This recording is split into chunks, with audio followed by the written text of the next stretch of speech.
What's good, YouTube? It's your boy, Blue Blood Sports TV, and I'm back at y'all with another one.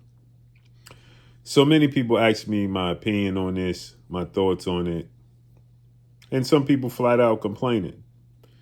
And that's the fact that this showdown, July 25th, 26th, between former unified three belt WBA, WBC, IBF welterweight world champion, now junior middleweight, striving to be title contender, Errol the True Spence Jr. 28 wins, no losses. 28 wins, one loss, no draw. 22 wins by way of knockout.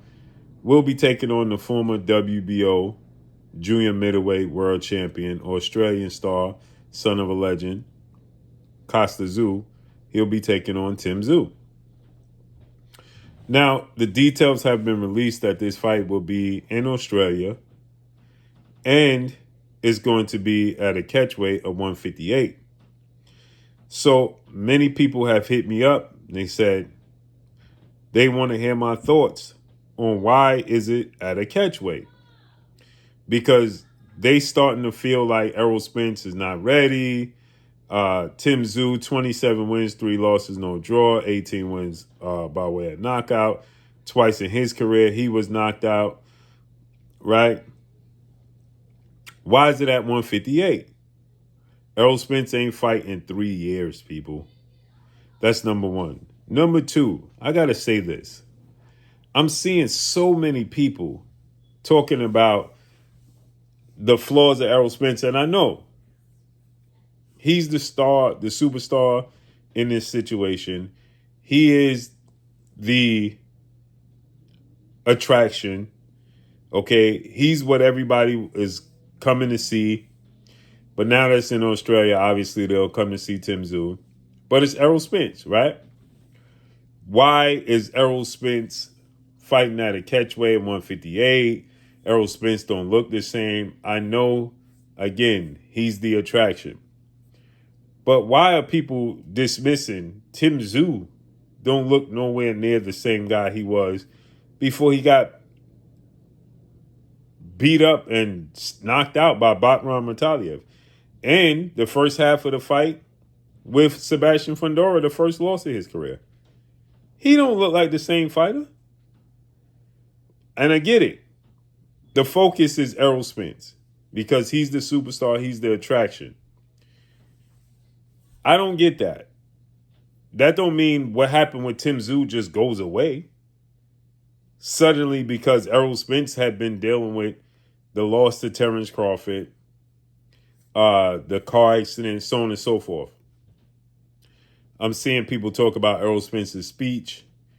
I don't think many people paid attention to how Errol Spence talked before he suffered the car accident because his speech is not that far off. Maybe a tad slower. And the reason that it's a tad slower is because he had a lot of dental work and he's conscious of what he's saying.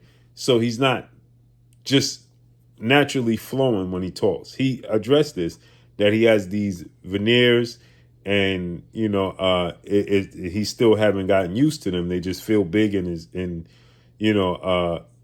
so with that said, no Diddy. With that said, people are paying a lot of attention to the details of Errol Spence because the interest, the intrigue, the curiosity. We haven't seen him in 3 years.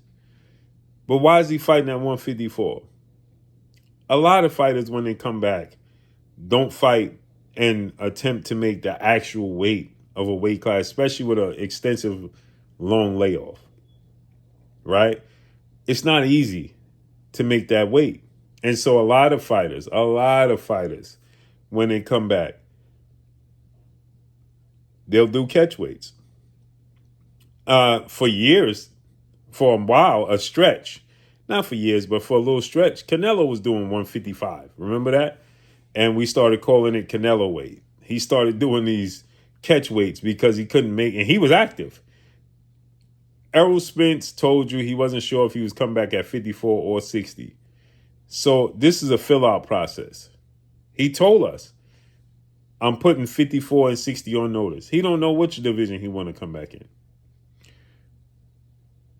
And with the long layoff, he wants to focus on knocking the rust off, honing his skills, his timing, sparring, and not have to focus on the weight cut, right? Because the weight cut is a major issue for all fighters under heavyweight. Believe you me. Right? So that's a main focus when a big fight comes up. And so the added extra 4 pounds just gives him a little bit of leeway to be able to focus on the game plan, his skill set, knocking the rust off, his timing, instead of having to focus so much on making sure you make the weight. Even though there's no title on the line, there's embarrassment. You don't want to miss weight, right? You don't want to see it as being unprofessional. So therefore, that's why this is the case. But he told us, I don't know if I'm going to be at 54 or 60. So now he's in between. And as far as the fight itself, we don't know what we're going to get from Errol Spence. Obviously, the last memory we have of Errol Spence is the fight with Terrence Crawford. But again, like I tell everybody, Tszyu is no Terrence Crawford. Terrence Crawford is the greatest fighter of this era in this generation. Tszyu is not that. Tszyu is not as versatile as Terrence Crawford. He don't present the same challenges Terrence Crawford presents. He just don't have the same skill set. He don't have a real X factor. He's a vanilla fighter. He's technically sound. He's consistent, but he's very vanilla. He don't have blistering fast hands like Ryan Garcia, Gary Russell Jr. Okay, he don't have that one-punch knockout power like Tank Davis and Deontay Wilder. He don't have that versatility, the angles of a Terrence Crawford and a Jerron Boots Ennis. He don't possess any of those things. He don't have the activity level of, Sean Porter or Gary Anton Russell. He don't have none of those things. He's consistent. He's vanilla. That's it. That's all. And I got Errol Spence stopping Tszyu within 10 rounds. But let me know what y'all think. Follow me on Instagram. That's my thoughts on it, man. So many people ask me, what's my thoughts? That's my thoughts on it. I don't think much of it. I don't think much of it at all. So let me know what y'all think, man. Follow me on Instagram at Blue Blood Sports TV, all one word. I'm gone. Peace.